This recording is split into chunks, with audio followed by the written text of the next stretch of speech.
Hey, I went 3 years without water. This is my first time using the sink in 3 years with water in it.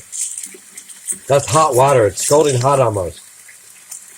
Because it's been in my water heater for sitting for... This water's been sitting in my water heater for 3 years. Do you think it's safe?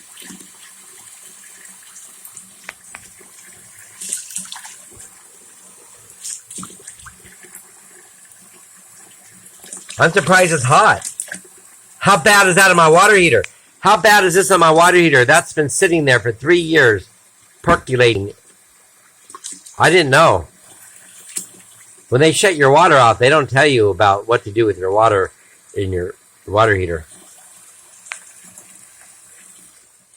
Fuck the city of North Las Vegas. Fuck the water department. Fuck my neighbors.